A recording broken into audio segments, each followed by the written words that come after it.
Hello students. Now today we will discuss the second question of exercise 1.1. तो first question हमारा already पिछले videos में हो गया था। तो सेकंड क्वेश्चन की अगर हम बात करें तो देखो हमारा क्वेश्चन है show that the relation are in the set R of real number. Relation का नाम भी आर है और सेट भी आर है। जैसे पहले क्वेश्चन में अगर देखें तो सेट ए था, लेकिन यहाँ सेट आर है और आर का मतलब हो गया set of real number defined as R is equal to a comma b such that a is less than equal to b square. मतलब ये जो ए और बी है, चूँकि रिलेशन के अंदर ऑर्डर पेयर होता है, हमने हर वीडियोज़ में यही पढ़ा कि जो भी पहले हम सेट लेते हैं, सेट से कार्टेशियन प्रोडक्ट निकालते हैं, कार्टेशियन प्रोडक्ट में से रिलेशन निकलता है और रिलेशन में से ही फंक्शन निकलता है। तो ये जो रिलेशन है, इस रिलेशन में हमारा ऑर्डर पेयर है ए कॉमा बी, और उस में जो ए और बी में रिलेशन है वो है a is smaller than equal to b square. अब आपको ये शो करना है कि it is neither reflexive nor symmetric nor transitive. तो अब आप चेक करो कि ये रिफ्लेक्सिव है कि नहीं है, सिमेट्रिक है कि नहीं है। तो हमें देखना है रिफ्लेक्सिव के लिए a comma a belongs to R होना चाहिए। अब ध्यान रखना सबसे पहला नंबर कि ये रियल नंबर है। अब रियल नंबर जो है उसमें नेगेटिव भी आता है, पॉजिटिव भी आता है, डेसिमल भी आता है, फ्रैक्शन भी आता है, सब कुछ आ जाता है, इवन √2 भी आ सकता है इसमें। तो अब हम चेक करेंगे दोनों अगर नंबर आप सेम लेते हो तो ज़रूरी नहीं है कि जो हमारा नंबर है वो ए जो है वो स्मॉलर देन बी स्क्वायर हो। मैं आपको करके दिखाता हूँ यहाँ पर। अब हम बात करते हैं, जैसे मान लो कि हमारे पास ये क्वेश्चन था, ये देखो ए इज बी स्क्वायर। अब हाँ यहाँ पर हमने ये दिखा दिया कि 1/2 comma 1/2 will not belongs to R, क्योंकि जो 1/2 है 1/2 1/2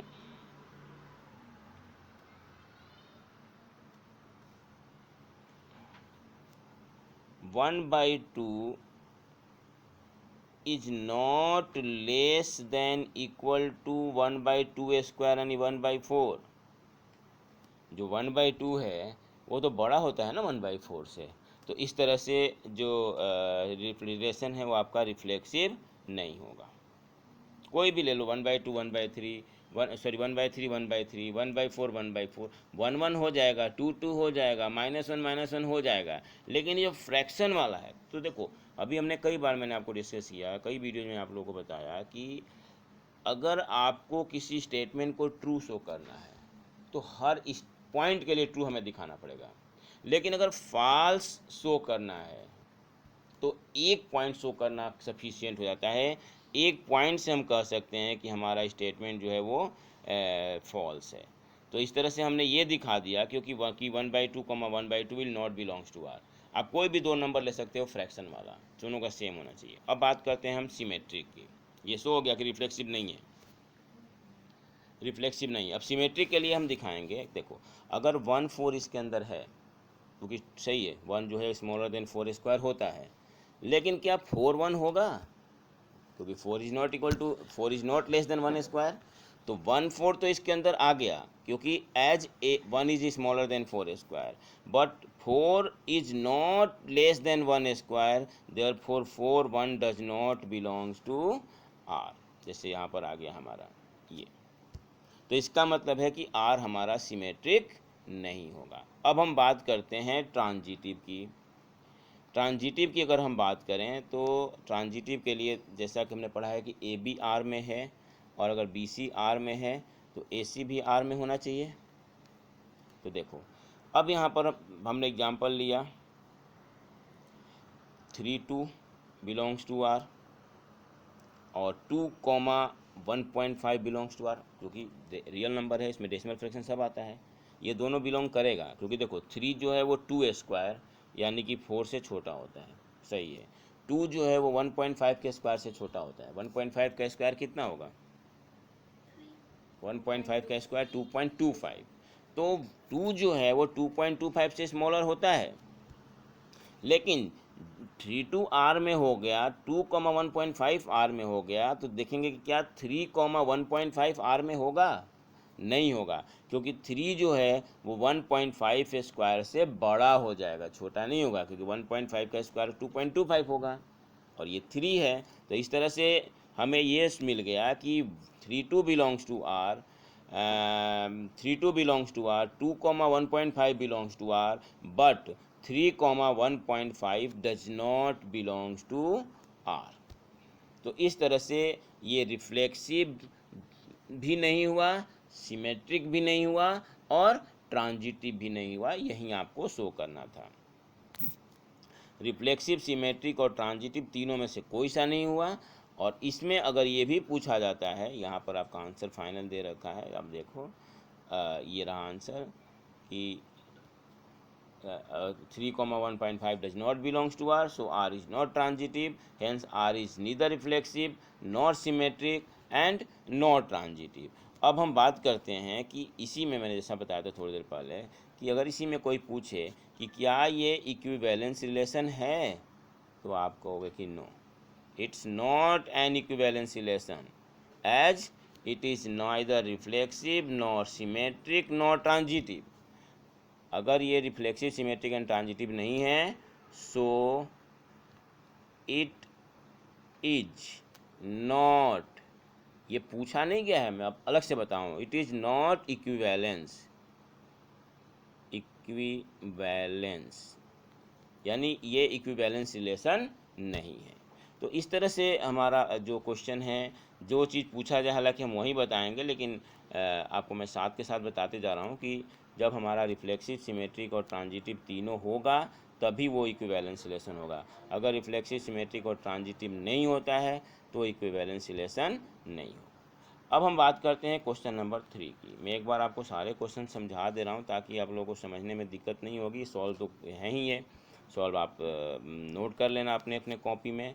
तो जैसे हमारा थर्ड क्वेश्चन है कि check whether the relation R defined in the set 1 2 3 4 5 6। एक चीज़ ध्यान रखना, मैं आपको कई क्वेश्चन में दिखा रहा हूँ, फर्स्ट क्वेश्चन में भी ऐसे था, कहीं कहीं सेट हमारा फिक्स होता है तो हमें उसी एलिमेंट के अंदर से ढूंढना है। और कभी कभी हमारा सेट जो है एक set of natural number, set of integer, set of real number, set of rational number, उसके अंदर बहुत सारे नंबर होते हैं, बहुत सारे एलिमेंट होते हैं, तो वहाँ पर हमारे पास ऑप्शन हो जाता है बहुत बड़ा। तो इसलिए ये ध्यान रखना होगा कि क्वेश्चन में क्या कह रहा है।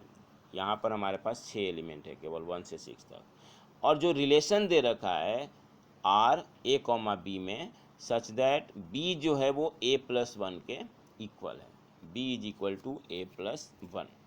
अब मतलब ये है कि b का मतलब जो है सेकेंड एलिमेंट, b का मतलब यहाँ पर क्या हुआ, सेकेंड एलिमेंट। तो जो आपका b यानी जो सेकेंड एलिमेंट है वो फर्स्ट एलिमेंट से 1 मोर है। जैसे आप अगर a की वैल्यू इस इक्वेशन के अंदर, अगर आप a की वैल्यू 1 रखोगे तो b की वैल्यू 2 आएगा, a की वैल्यू 2 रखोगे तो b की वैल्यू 3 आएगा, a की वैल्यू 3 रखोगे b की वैल्यू 4 आएगा। सेट को ध्यान में रखते हुए हम a की वैल्यू 5 से ज़्यादा नहीं ले सकते हैं, क्योंकि जो a और b दोनों ही एलिमेंट आपका सेट a के अंदर से होना चाहिए। क्वेश्चन में साइलेंट होता है, लिखा हो या ना हो, इसका मतलब क्लियर है कि चूँकि देखो मान लो कि हमारे पास एक सेट है, सेट एक फैमिली होती है।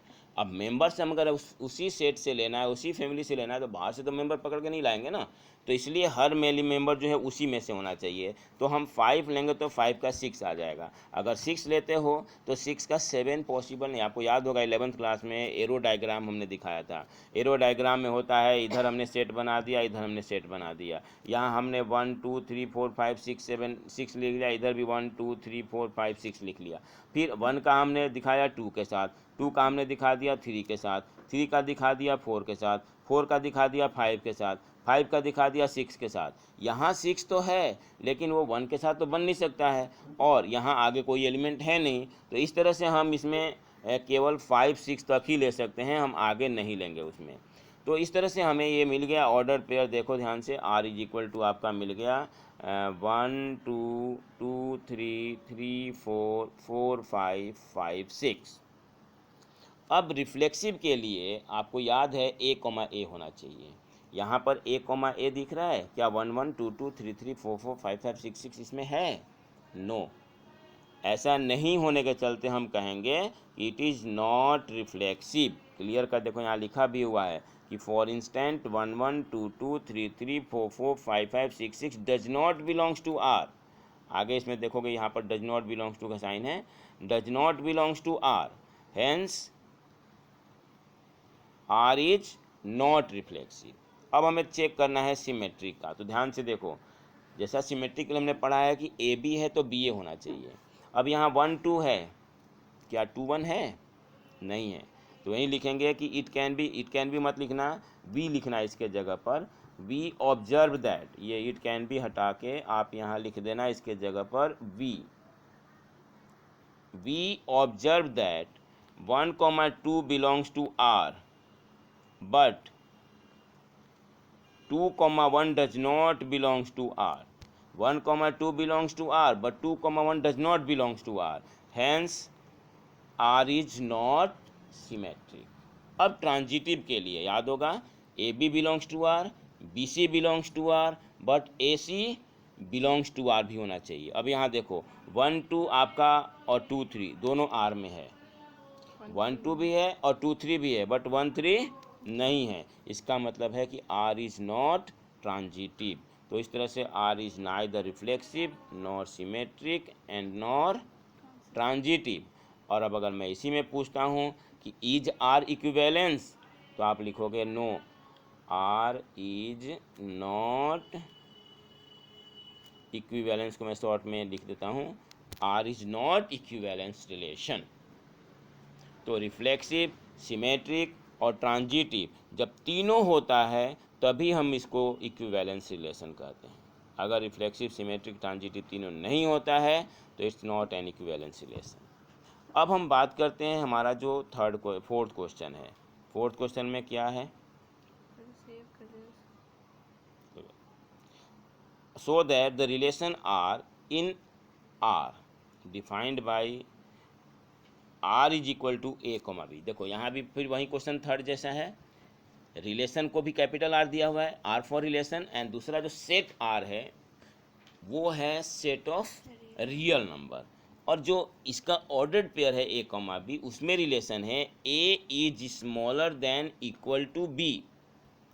ए जो है वो बी से छोटा है या फिर उसके बराबर है। हमें शो करना है कि रिफ्लेक्सिव एंड ट्रांजिटिव है बट सिमेट्रिक नहीं है। अब देखो हमें यहाँ पर क्लू मिल गया, हमें यहाँ शो करना है कि रिफ्लेक्सिव है और ट्रांजिटिव है, हमें इससे शो कर देना है कि सिमेट्रिक नहीं है। अब रिफ्लेक्सिव के लिए अब शो करना है तो हमें उसी के अकॉर्डिंगली लेना पड़ेगा। तो हमें पता है कि रिफ्लेक्सिव के लिए दोनों एलिमेंट सेम होना चाहिए, और चूंकि यहाँ पर आपको एक चीज़ और दे रखा है ना, एक लेस देन भी है और साथ में इक्वल टू भी है, तो लेस देन और इक्वल टू दोनों होने के चलते हम यहाँ पर जो इक्वेशन लेंगे वो हमारा लेस देन और इक्वल टू दोनों को ध्यान में रखते हुए आएगा। तो लेस देन और इक्वल टू को ध्यान में रखते हुए हम बात करते हैं। तो देखो अगर हम देखें तो ए बिलोंग्स टू आर करेगा, क्योंकि ए और ए बराबर तो होता है ना, ए और ए बराबर तो होता है, तो इसका मतलब रिफ्लेक्सिव हो गया। 1 1 2 2 3 3, क्योंकि यहाँ पर लेस देन का और इक्वल टू का दोनों का कंडीशन था, तो इक्वल टू वाला कंडीशन हमारे को रिफ्लेक्सिव करवा देगा। अब हम बात करते हैं सिमेट्रिक की। तो सिंपल सी बात है, अगर 2 स्मॉलर देन 3 है तो 3 स्मॉलर देन तो 2 नहीं होगा ना। तो अगर मैं यहीं पर आपको समझा दे रहा हूँ, आगे इन्होंने जो भी एग्जाम्पल दिया हो, सिंस 2 3 बिलोंग्स टू आर, क्योंकि 2 जो है वो आपका स्मॉलर देन 3 है, बट जो हम 3 2 जो होगा does not belongs to R because 3 is not smaller than 2। 3 जो है वो 2 से स्मॉलर नहीं है, तो इसीलिए ये सिमेट्रिक नहीं हुआ। और ऐसे ही अगर हम ट्रांजिटिव की बात करेंगे तो देखो ये ट्रांजिटिव हो जाएगा। ट्रांजिटिव क्यों हो जाएगा? क्योंकि चूँकि स्मॉल 1 जो है one is smaller than two, 1 2 belongs to R, 2 is smaller than 3 यानी 2 3 बिलोंग्स टू आर, तो 1 इज आल्सो स्मॉलर देन 3, तो इसलिए 1 3 बिलोंग्स टू आर हो जाएगा। इसको इन्होंने ए और बी में ही लिख करके दिखा दिया है कि अगर मान लो कि a is smaller than equal to b है और b is smaller than equal to c है, तो ए जो है वो सी से स्मॉलर देन इक्वल टू ही होगा। इक्वल टू हम इसलिए कह रहे हैं कि मान लो हमने 1 1 ले लिया, 2 2 ले लिया, तो उस सिचुएशन के लिए 1 1 ले लिया फिर 1, तो इसलिए इक्वल जो हमारे कंडीशन में दे रखा है हम ले रहे हैं। बट अल्टीमेटली यहाँ पर क्या है कि अगर मान लो कि 2 नंबर हम ले रहे हैं, अगर उसमें से एक छोटा है, ए स्मॉलर देन बी है और बी स्मॉलर देन सी है अगर हमारा, तो ए स्मॉलर देन सी होगा ही होगा। देखो यहाँ पर है a smaller than b and b smaller than c imply that a is smaller than c, यानी कि अगर ए बी और बी सी, यहाँ पर बीच में एंड का साइन लगा लेना। मैं आपको हर क्वेश्चन में दिखा रहा हूँ, इन्होंने कॉमा दिया है, इसके जगह पर आपको एंड का साइन लगाना होगा। ये एंड का साइन आएगा यहाँ पर, a b and b c belongs to R implies that AC belongs to R, so R is transitive। और चूँकि R हमें प्रूफ करना था कि रिफ्लेक्सिव और ट्रांजिटिव है और सिमेट्रिक नहीं है, तो हमने प्रूफ कर दिया R is reflexive and transitive but not symmetric. So this question is also completed. अब हम बात करते हैं क्वेश्चन नंबर 5 की।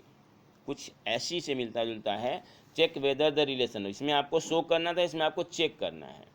यहाँ आपका ए कॉमा बी था, यहाँ पर आपका ए कॉमा बी में a is smaller than equal to b था, यहाँ पर a is smaller than equal to b cube है। और एक क्वेश्चन जो हमारा सेकंड था उसमें a is smaller than equal to b square था, और वो हो गया था neither reflexive nor symmetric nor transitive. अब इसमें आपको चेक करना है कि ये क्या है, रिफ्लेक्सिव है या नहीं है, सिमेट्रिक है या नहीं है, ट्रांजिटिव है या नहीं है। तो ध्यान से देखो, ए जैसे उसमें हमने लिया था कि 1/2 1/2 does not belongs to R, वही चीज़ यहाँ भी लेना है। क्योंकि जैसे फ्रैक्शन में अगर कोई भी नंबर को हम स्क्वायर करेंगे छोटा होता जाता है, जितना पावर बढ़ाते जाओगे ना उतनी उसकी वैल्यू छोटी होती जाएगी। 1/2 से छोटा होगा 1/2 का स्क्वायर, उससे भी छोटा हो जाएगा 1/2 का क्यूब, उससे भी छोटा हो जाएगा 1/2 का पावर 4। तो इस तरह से ये हमारा क्लियर हो गया कि ये रिफ्लेक्सिव नहीं होगा। As 1/2 1/2 does not belongs to R, as 1/2 is greater than 1/8। अब हम बात करते हैं सिमेट्रिक की। तो मोस्टली जो उसमें हुआ था ना वो सारे चीज़ यहाँ भी सेटिस्फाई करेगा। क्योंकि अगर मान लो कि 3 इज स्मॉलर देन 6/5 है, नहीं सिमेट्रिक की बात अगर हम करें ना, अभी सिमेट्रिक की बात करें, हाँ, is since now 1, 2 is belongs to R, क्योंकि 1 जो है वो स्मॉलर देन 2 क्यूब है। फिर अगर हम उसको रिवर्ट करते हैं 2, 1, तो 2, 1 नहीं होगा, क्योंकि 2 क्यूब जो है 1 से छोटा नहीं होता है, वो बड़ा हो जाता है। तो 1 2 belongs to R but 2 1 does not belongs to R, so R is not symmetric. अब हम बात करते हैं ट्रांजिटिव की। ये कुछ आपको एग्जांपल देखो, कुछ क्वेश्चन ऐसे हैं इसमें जिसको मोस्टली जो है ना एक तरह से थोड़े बहुत चीज़ें रटनी भी पड़ेंगी। हालांकि मैथ्स रटने का चीज़ सब्जेक्ट नहीं है, बट अंडरस्टैंडिंग बनाने के लिए आपको मत, इसलिए मैं आपको यही बोलूँगा कि ये नंबर आप चेंज कर सकते हो। आपको इसी हिसाब से आपको एक पैटर्न मिल रहा है, इसी के बेस पर आप नंबर को चेंज करके इसे सॉल्व कर सकते हो। वी हैव 3, 3/2 6/5, यहाँ फिर आप एंड का साइन लगा लोगे। ये दोनों ही आर में है, क्योंकि 3 जो है वो स्मॉलर देन 3/2 के स्क्वायर से है। 3/2 का स्क्वायर क्या होगा, 9/4। तो 9/4 जो होता है, नहीं सॉरी 3/2 का क्यूब लेना है यहाँ पर। तो 3/क्यूब का होता है 27/8। तो 27/8 अगर हम बात करें तो 8 3 जा 24 होता है, ये 3 पॉइंट समथिंग हो जाएगा। यानी कि 3 जो है वो आपका स्मॉलर देन हो गया, 3 आपका स्मॉलर देन हो गया 3/2 के क्यूब, और 3/2 इज स्मॉलर देन 6/5 का क्यूब। ये भी आप चेक कर सकते हो, 6/5 का क्यूब करोगे ना। तो क्योंकि देखो यहाँ पर फ्रैक्शन में देख रहे हो, तो अभी आपने कहा, मैंने आपको बोला था मैं उसको कर दूँ नहीं तो आपको कंट्राडिक्ट हो जाएगा। मैंने कहा कि फ्रैक्शन में जैसे जैसे पावर बढ़ाते जाओगे वैसे वैसी वैल्यू कम होती जाएगी, लेकिन कंडीशन होता है अगर फ्रैक्शन की एब्सोल्यूट वैल्यू 1 से कम है तो ऐसा होता है। जैसे 1/2 था, वो 1 से कम होगा, 1/3 है, 1/4 है। लेकिन अगर फ्रैक्शन की वैल्यू 1 से ज़्यादा होगा तो 1 से ज़्यादा होने के चलते जब पावर उसका बढ़ाएंगे तो उसकी वैल्यू बढ़ेगी। 3/2 जो है 6/5 के क्यूब से 3/2 छोटा होगा। लेकिन जब हम तीनों को लेकर एक साथ कंपेयर करेंगे कि 3,6/5, तो 3 जो है वो 6/5 के क्यूब से बड़ा हो जाएगा, क्योंकि 6/5 का जो क्यूब करोगे ये वेरी क्लोज टू 1 है। तो वेरी क्लोज टू 1 होने के चलते ये आपका नंबर जो है वो छोटा ही रहेगा 3 से। तो इस तरह से आपका जो आर है वो नॉन ट्रांजिटिव भी हो गया, यानी कि the relation is neither reflexive nor symmetric and nor transitive. तो इस तरह से हमने देखा कि क्वेश्चनों में हम रिफ्लेक्सिव, सिमेट्रिक और ट्रांजिटिव को शो कर सकते हैं। ऐसे ही आपका क्वेश्चन नंबर जो है 6 है, 6 में भी आपके पास जो क्वेश्चन है मैं दिखा रहा हूँ। 6 क्वेश्चन आपका, 6 question is show that the relation are in the set 1 2 3 given by r is equal to 1 2 2 1 is symmetric but neither reflexive nor transitive. यहाँ आपको आर निकालना नहीं है, यहाँ आर ऑलरेडी दे रखा है, तो बहुत ही आसान हो गया। इसमें तो मुझे कुछ ज़्यादा कहने की भी ज़रूरत नहीं है, क्योंकि देखो इसके अंदर दो ही ऑर्डर पेयर है, एक 1 2 है और एक 2 1 है। 1 2 का रिवर्ट करोगे तो 2 1 इसके अंदर प्रेजेंट है, 2 1 का रिवर्ट करोगे तो 1 2 इसके अंदर प्रेजेंट है, यानी सिमेट्रिक तो हो ही गया। और रिफ्लेक्सिव के लिए 1 1 2 2 3 3 होना चाहिए था, और 1 1 2 2 3 3 आपके पास नहीं है, तो 1 1 2 2 और 3 3 नहीं होने के चलते ये रिफ्लेक्सिव नहीं होगा। दूसरी बात, ट्रांजिटिव के लिए 1 2 है और 2 1 है, तो 1 1 होना चाहिए था, क्योंकि हमारा इसमें यही होता है। जैसे ये ए बी है, ए बी और बी सी, तो बी से बी कट के ए सी होना चाहिए ना। यहाँ A1 है और C1 है, तो 1 1 होना चाहिए था, लेकिन 1 1 नहीं है, तो इसका मतलब है कि ये ट्रांजिटिव भी नहीं है, यानी कि ये this relation is only symmetric, it's neither reflexive nor transitive. तो इस तरह से इन क्वेश्चनों में आपको हमें देखना है रिफ्लेक्सिव, सिमेट्रिक और ट्रांजिटिव। और अगर किसी भी क्वेश्चन में अगर रिफ्लेक्सिव और सिमेट्रिक और ट्रांजिटिव अगर तीनों हो जाता है तो हम उसको क्या कहेंगे, इक्विवेलेंस रिलेशन। 7th क्वेश्चन जो है आपका ऑलमोस्ट सेम है, हमने जो फर्स्ट क्वेश्चन में डिस्कस किया था। फर्स्ट क्वेश्चन में आपका जैसे सेम लोकेलिटी वाला क्वेश्चन था, वैसे ही ये 7th क्वेश्चन है। 7th क्वेश्चन सेम कह रहा है, इसका कह रहा है कि show that the relation are in the set of all books in a library of a college given by r is equal to x, y such that x and y have same number of pages। मतलब दो book है हमारे पास, एक x है और दूसरा y है, तो और दोनों के अंदर सेम नंबर ऑफ पेजेज है, तो ये इक्विवेलेंस रिलेशन शो करना है। भाई अगर मान लो एक ही सब्जेक्ट का दो बुक आपने ले लिया तो सेम नंबर ऑफ पेज होगा ही होगा, यानी कि x बिलोंग्स टू r होगा इसमें। मतलब जो मैंने आपको क्वेश्चन डिस्कस किया था, ये क्वेश्चन हमारा फर्स्ट का जो 5th का बी पार्ट है या ए पार्ट है, x and y work at the same place या x and y live in the same locality, उसी तरह से यहाँ पर ये भी क्वेश्चन वही सेम टू सेम है कि x and why have the same number of pages. तो सेम नंबर ऑफ पेज होने के चलते इक्विवेलेंस रिलेशन ये होगा ही होगा। आपको इसको पढ़ लोगे आप बड़े आसानी से समझ में आ जाएगा। एक्स को x belongs to R as x and y x have the same number of book pages. अगर एक्स और वाई आर में है तो वाई और एक्स भी आर में हो जाएगा। बस आपको स्टेटमेंट लिखना है, और ये लिखा हुआ है, बिल्कुल क्लियर कट लिखा हुआ है, इसमें कहीं से कोई एडिशन डिलीशन की ज़रूरत नहीं है। बस आपको ये पूरा का पूरा लिखना है। और जो मीनिंग के लिए मैं आपको बता दूं तो मीनिंग हमारा वही है, क्वेश्चन नंबर बिल्कुल फर्स्ट क्वेश्चन के 5th पार्ट का जो ए और बी है उसी के बेस पर है। और अगर हम 8th क्वेश्चन की बात करें तो 8th क्वेश्चन का आपका जो क्वेश्चन नंबर हमने डिस्कस किया था फर्स्ट के क्वेश्चन नंबर फर्स्ट का जो नहीं, हमने एग्जाम्पल डिस्कस किया था, sorry, example number 5। Example number 5 था आपका so that the relation are in the set Z of integers. यहाँ पर आपका वो जेड के जगह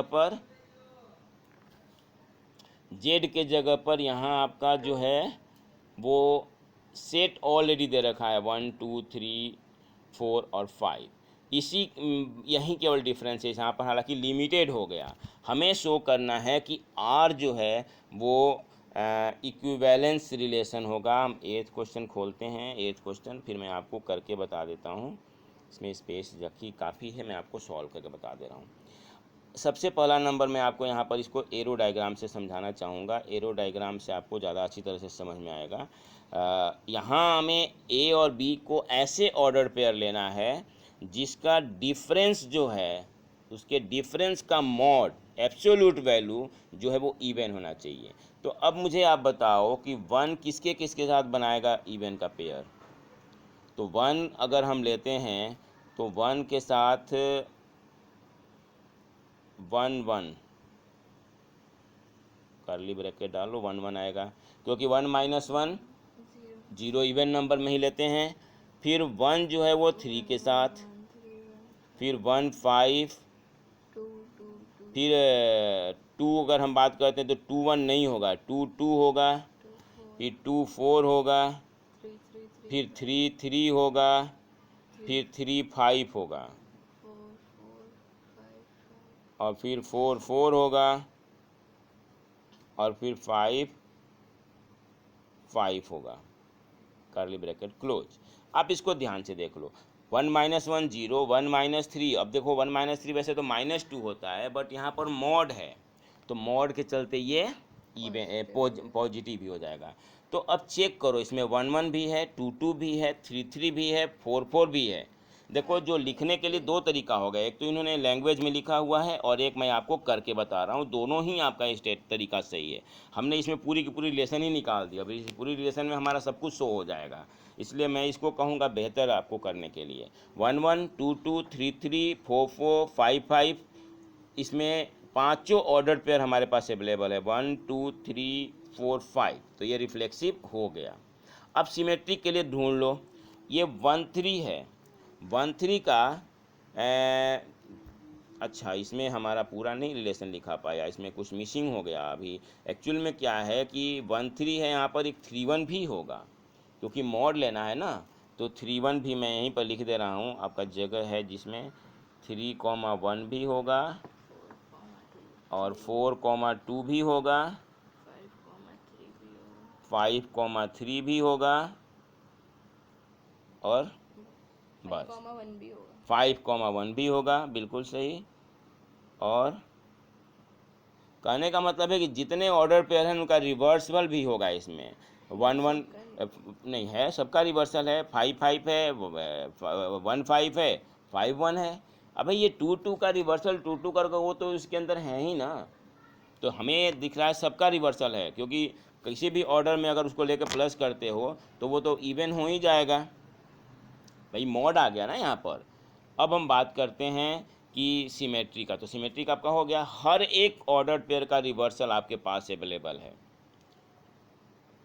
अब हम बात करते हैं ट्रांजिटिव की, तो देखो कोरिलेट करो, 1 1 और 1 5, तो फिर 1 5 भी है, फिर 2 4 और 4 4, फिर 2 4 भी है, 1 5 और 5 5, तो 1 5 भी है। तो इस तरह से ये हमारा रिलेशन जो है वो ट्रांजिटिव भी हो जाएगा, यानी रिफ्लेक्सिव भी हो गया, सिमेट्रिक भी हो गया, और ट्रांजिटिव भी हो गया।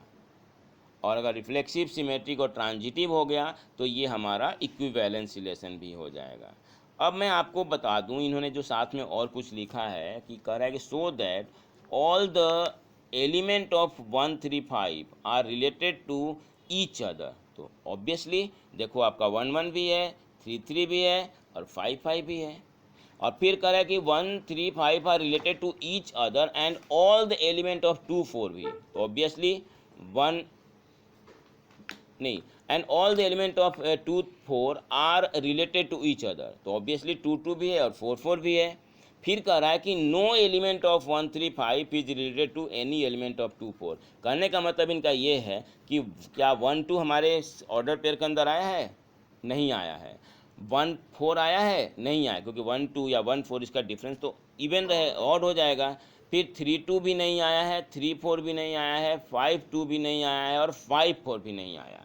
तो इस तरह से हमने ये शो कर दिया कि ये रिफ्लेक्स इक्विवेलेंस रिलेशन हो गया, और साथ ही साथ हम इस ऑर्डर पेयर को जब आप देखोगे तो इससे आपका ये भी शो हो जाएगा कि जो हमारा एलिमेंट है, तो अगर हम उसको सेट के हिसाब से डिवाइड कर दें तो उसमें 1 3 5 अपने आप से रिलेटेड है, 2 4 अपने आप से रिलेटेड है, ये उन्होंने भी लैंग्वेज में केवल लिख के छोड़ दिया है। 1 3 5 अपने आप से रिलेटेड है, 2 4 भी अपने आप से रिलेटेड है, लेकिन 1 3 5 जो है वो 2 4 के साथ रिलेटेड नहीं है। तो इस तरह से ये क्वेश्चंस इजी हैं, बस आपको लैंग्वेजेज है मैं आपको ये समझा दे रहा हूँ, उसके बाद जो आगे के क्वेश्चन है उसको मैं आपको केवल शेयर कर दे रहा हूँ, दिखा दे रहा हूँ। आप इसको आसानी से कर सकते हो। अगर आपको फिर भी किसी क्वेश्चन को समझने में दिक्कत आए तो आप मेरे से पूछ सकते हो। मैं एक दो क्वेश्चन और डिस्कस कर दे रहा हूँ। अब जैसे 9th क्वेश्चन की अगर हम बात करें तो यहाँ पर a माइनस बी को मल्टीपल ऑफ 4 लेना है, और हमारे पास जो एलिमेंट है वो 0 से 12 तक दे रखा है। इंटीजर लिख दिया इसलिए क्योंकि कहीं आप 2.2 मत ढूंढने लग जाना। तो पहला इसमें रिलेशन जो है वो a कॉमा बी के लिए mod of a minus B is multiple of 4 का है, और दूसरे में a और b इक्वल का है। तो सबसे पहले तो आप देखो कि सेट a के अंदर एलिमेंट कौन कौन से हैं। तो हमें मिल गया 0 1 2 3 4 5 6 7 8 9 10 11 12। अब आप अगर एक एक एलिमेंट लो तो बच्चों कोई भी एलिमेंट अगर आप रिपीट वाले लेते हो तो उसका डिफरेंस 0 होता है, और 0 हर नंबर से डिविजिबल है। वो 4 के टेबल में 0 आता है, 4 के टेबल में 0 जरूर आता है। आप सरप्राइज हो जाओगे, बचपन में आपको पढ़ाया गया था 4 1 जा 4, लेकिन रियलिटी ये है कि 4 0 जा 0 भी तो होता है। सो 4 0 जा 0, 4 1 जा 4 4। अगर आप काउंट टेबल को दोबारा से याद करो तो आपको पता चलेगा कि 0 हर नंबर के टेबल में आता है। 1 0 जा 0, 1 1 जा 1, 1 2 जा 2, 1 3 जा 3, ऐसे 2 0 जा 0, 2 1। भाई 0 भी तो अपने आप में एक नंबर है ना, और सबसे पहला नंबर तो 0 ही है। तो आप किसी भी नंबर का टेबल पढ़ोगे तो उसमें 0 जरूर आएगा शुरू में, अगर ध्यान से पढ़ोगे, बड़े क्लास का सोच करके पढ़ोगे तो इस तरह से a कॉमा ए आर में आएगा, क्योंकि a कॉमा ए में a माइनस ए जो है वो 4 के मल्टीपल में होगा। तो इस तरह से r हमारा रिफ्लेक्सिव हो गया। अब यहाँ ध्यान रखना ये मॉड लगा हुआ है और साथ में इंटीजर भी कह रहा है। तो अगर a कॉमा बी यानी a माइनस बी जो है वो 4 का मल्टीपल है, तो b माइनस ए भी 4 का मल्टीपल होगा। बस एक पॉजिटिव में आता, दूसरे निगेटिव में आता। लेकिन चूंकि यहाँ मॉड हो गया है तो इसलिए a माइनस बी करोगे तो भी पॉजिटिव ही रहेगा, और b माइनस ए करोगे तो भी पॉजिटिव ही आएगा। तो इस तरह से अगर ए बी आर में है तो बी ए भी आर में होगा, तो आर हमारा सिमेट्रिक हो गया। अब इसी तरीके से अगर हम बात करते हैं ए बी, फिर यहाँ मैं कहूँगा जो यहाँ पर जो कॉमा इन्होंने यहाँ कॉमा लगा रखा है ना, आप इसको यहाँ पर एंड लिख लेना। एंड लिखने के लिए जो है आपको एंड का साइन बस मार्क कर देना है यहाँ पर। ये है हमारा a comma B and b comma C belongs to r, if which implies that, इसका मतलब है कि a माइनस बी जो है वो भी मल्टीपल ऑफ 4 है और b माइनस सी भी मल्टीपल ऑफ 4 है। अब आप मुझे बताओ कि कोई भी दो नंबर जो 4 के मल्टीपल हैं उनको प्लस करोगे तो जो रिजल्ट आएगा that will also be multiple of 4। जैसे एग्जांपल के तौर पर मान लो कि 8 है और 12 है, दोनों 4 के टेबल में आते हैं। 8 और 12 को प्लस करो, 20 भी 4 के टेबल में आता है। तो अगर a माइनस बी 4 का मल्टीपल है, b माइनस सी 4 का मल्टीपल है, तो a minus see that will be, देखो ध्यान से यहाँ पर a माइनस सी कैसे आया, a minus b plus b minus c से आया है। It will also be multiple of 4, hence a comma c also belongs to r, therefore r is transitive. और चूंकि R रिफ्लेक्सिव है, सिमेट्रिक है और ट्रांजिटिव भी है, तो R हमारा इक्विवेलेंस रिलेशन हो गया। उनका सब्ट्रैक्शन तो आएगा। अब हम बात करते हैं, इसमें क्वेश्चन में कुछ और भी साथ में एडेड है कि find the set of all element related to 1। 1 किसके किसके साथ रिलेटेड है, तो 1 जो होगा वो 1 के साथ रिलेटेड होगा, 5 के साथ रिलेटेड होगा, नो 1 3, 1 माइनस 3 इज नॉट मल्टीपल ऑफ 4। 1 जो है 1 के साथ होगा, 1 5 के साथ होगा, 1 9 के साथ होगा। क्योंकि जो है डिफरेंस आपका 4 का मल्टीपल होना चाहिए। अगर 2 का पूछा जाता है, इसमें नहीं पूछा है मगर मैं आपको 2 का भी बता दे रहा हूँ, तो 2 का क्या होगा, 2 2 वन के साथ 2 के साथ किसका किसका रिलेशन बनेगा, तो 2 2 2 6 2 10 2 2 2 2 2 6, क्योंकि 2 - 6 4 हो जाएगा और 2 - 10 8 हो जाएगा। अब 2 माइनस अगर 14 होता तब हम कर सकते थे, लेकिन 14 तो है नहीं, तो 2 का बनेगा 2 के साथ, 6 के साथ और 10 के साथ। अगर 3 का पूछा जाता है तो 3 का 3 के साथ, 3 का 7 के साथ, 3 का 11 के साथ, 3 8 11। तो इस तरह से ही आपका हो गया। अब आपको a is equal to B कह रहा है, तो बच्चों a is equal to B में क्या होगा, a is equal to B में ज़रा सोचो, a is equal to B में सब कुछ आ जाएगा।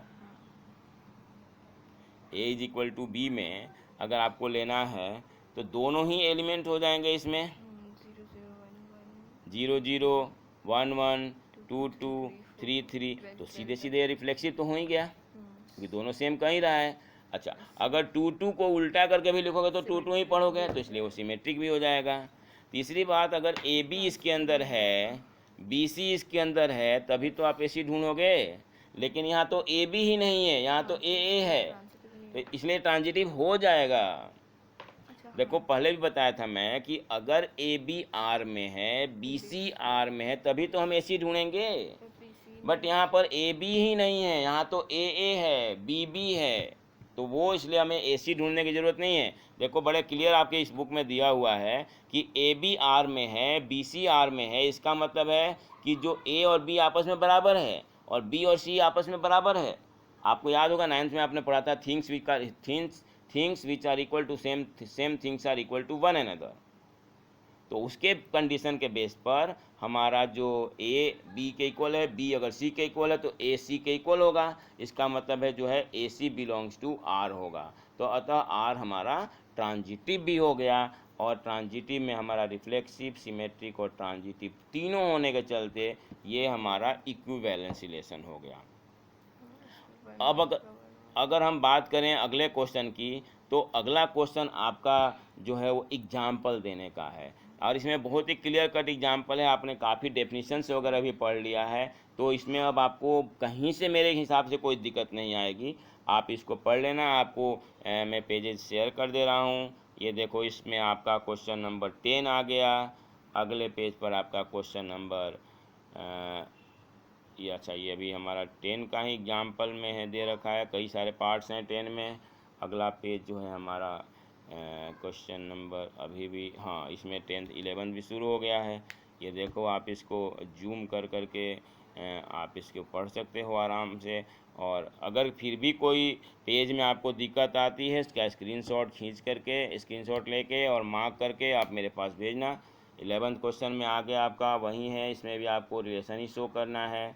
और उसके बाद अगर हम बात करते हैं तो ये रहा 12th क्वेश्चन।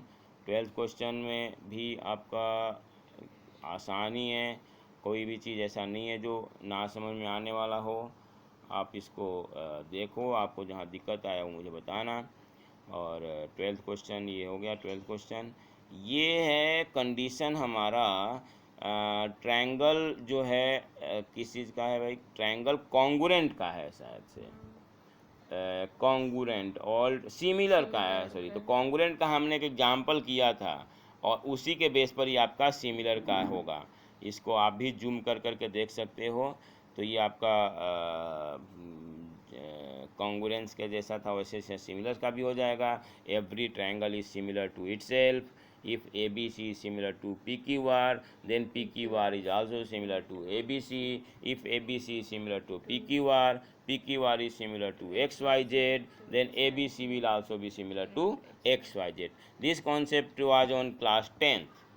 तो इस तरह से रिफ्लेक्सिव, सिमेट्रिक और ट्रांजिटिव जिसमें जो भी शो करना है वो आप उसको शो कर सकते हैं। और अगर कोई भी रिलेशन रिफ्लेक्सिव, सिमेट्रिक और ट्रांजिटिव तीनों हो जाता है तो वो हमारा इक्विवेलेंस रिलेशन होता है। जिसमें नहीं शो करना होगा उसमें आपको उस तरह का एक एग्जाम्पल दे देना होगा जिससे आपका शो हो जाएगा कि ये इक्विवेलेंस रिलेशन या रिफ्लेक्सिव या सिमेट्रिक या ट्रांजिटिव नहीं है। इसमें कहीं मेरे को कोई ऐसा क्वेश्चन नहीं दिख रहा है जहाँ पर कि प्रॉब्लम हो, बट फिर भी स्टिल मैं ये नहीं कह रहा हूँ कि सबके लिए प्रॉब्लम नहीं होगा। आप में से अगर किसी को कोई दिक्कत आती है, you can ask your doubt, you can share your problem and मैं उसको सॉल्व करके आपको बता दूंगा। ये देखो आपका पैरेलल वाला है, पैरेलल वाला जो मैं परपेंडिकुलर के टाइम में बता रहा था। मान लो कि कोई भी लाइन हमारे पास 3 दे रखा है, तो 3 लाइन अगर ध्यान से देखो, मैं एक बार यहाँ पर आपको ड्रॉ करके बता रहा हूँ। पैरेलल में बहुत ही सिंपल कंडीशन होता है, every line is parallel to itself. अगर हम बात करें पैरेलल की, तो every line is parallel to itself. ये लाइन हमने खींच दिया, ये अपने आप से पैरेलल ही होगा। ऐसा नहीं अगर मान लो हमने इसका नाम एल रख दिया, एल, तो हम ये नहीं कह सकते हैं कि L is not parallel to L, ये नहीं होगा। ये हमेशा हमारा यही होगा कि L is parallel to L. We can write it, L is parallel to L. अब मान लो कि हमने 2 लाइन खींच दिया, एक ये पहले से था और ये, इसका नाम हमने रख दिया L1, इसका नाम हमने रख दिया L2। तो अगर L1 is parallel to L2 है, तो क्या L2 is parallel to L1 नहीं होगा? 100% होगा, सिमेट्रिक भी हो गया।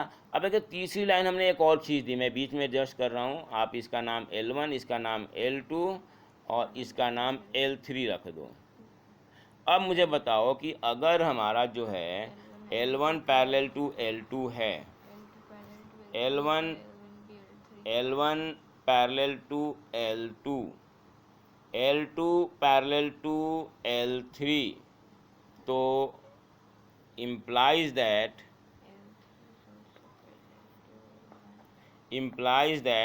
L1 पैरेलल टू L3 होगा ही होगा। Things which are equal to same things are equal to one another, वही था 5th चैप्टर 9th क्लास में। पैरेलल में भी था कि अगर 2 लाइन सेम लाइन के पैरेलल है, if a line is parallel to the same parallel line, then the all 3 lines are parallel to one another, each other. तो इस तरह से ये हमारा ये भी हो जाएगा। तो इजी है, आप इन क्वेश्चनों को ट्राई करना, और आपको जहाँ भी लगता है कि अगर आपको किसी चीज़ में, किसी क्वेश्चन में प्रॉब्लम आई, तो आप उसे मेरे को कमेंट में डाल के भेजना, मैं आपको सॉल्व करके भेज दूंगा। ये क्वेश्चन हमारा 15th है, देखो आपको 15th क्वेश्चन हो गया ये, और साथ ही साथ इसमें 16th भी है। 15th भी हो गया और 16th भी हो गया।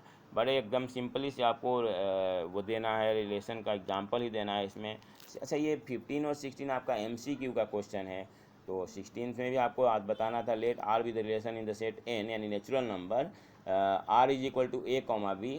a जो है वो b-2 है और b की वैल्यू 6 से बड़ा है, तो इसमें से कौन सा हो सकता है? तो आपको देखना है कि जो b एलिमेंट है हमारा, पहला नंबर तो b जो है वो 6 से बड़ा होना चाहिए, और दूसरा नंबर है कि दोनों का जो डिफरेंस है ना वो 2 का होना चाहिए। तो पहला में तो 2 और 4 डिफरेंस तो 2 है, लेकिन 6 से बड़ा नहीं है। दूसरा में 3 और 8 तो 6 से बड़ा है, लेकिन वो डिफरेंस 2 नहीं है। तीसरा दोनों कंडीशन सेटिस्फाई कर गया, चौथे में भी डिफरेंस 2 नहीं था, तो इसलिए हमारा आंसर जो है वो सी हो गया इसका करेक्ट आंसर। और जो 15th में है उसका आंसर जो है हमारा बी है, क्योंकि उसके अंदर आप ध्यान से देखो तो आपको 1-1 दिख रहा है, 2-2 दिख रहा है, 3-3 भी दिख रहा है और 4-4 भी दिख रहा है, यानी कि रिफ्लेक्सिव हो गया। अब सिमेट्रिक नहीं है उसमें, क्योंकि ध्यान से देखो 1-2 तो है बट 2-1 नहीं है, 1-3 तो है बट 3-1 नहीं है, लेकिन ट्रांजिटिव हो जाएगा, क्योंकि 1-2 है, 2-2 है, 1-2 भी है, 1-3 है, 3-2 है, फिर 1-2 भी है, तो इस तरह से वो ट्रांजिटिव भी हो गया। तो ये हमारा कंप्लीट हो गया एक्सरसाइज। अब मैं आपको नेक्स्ट वीडियो में फंक्शन का कॉन्सेप्ट दूंगा, और फंक्शन का कॉन्सेप्ट देने के बाद मैं आपको फंक्शन के क्वेश्चंस बना के भेजूँगा। Thank you. आप इस वीडियो को देखो, इसमें जहाँ डाउट आए उसे पूछो, और मेरे चैनल को सब्सक्राइब कर लोगे तो आपको डायरेक्ट वीडियो मिलता रहेगा, क्योंकि कभी कभी क्या होता है कि इसमें यूट्यूब में अपलोड करने के बाद और मेरे माइंड से स्लिप हो जाता है कि मैं आपको ग्रुप में शेयर करूं। तो जब आप लोग अगर वो वैसे भी ग्रुप भरने का डर रहता है, मैसेज ज़्यादा होने लगते हैं, अगर आप चैनल को सब्सक्राइब कर लोगे तो आपके पास, और नोटिफिकेशन ऑन कर लोगे तो आपको ये इन्फॉर्मेशन मिलता रहेगा कि ये पर्टिकुलर टॉपिक का वीडियो अपलोड हो चुका है, और जिस वीडियो की आपको ज़रूरत होगी आप उसको खोल करके देख सकते हो। Okay, thank you.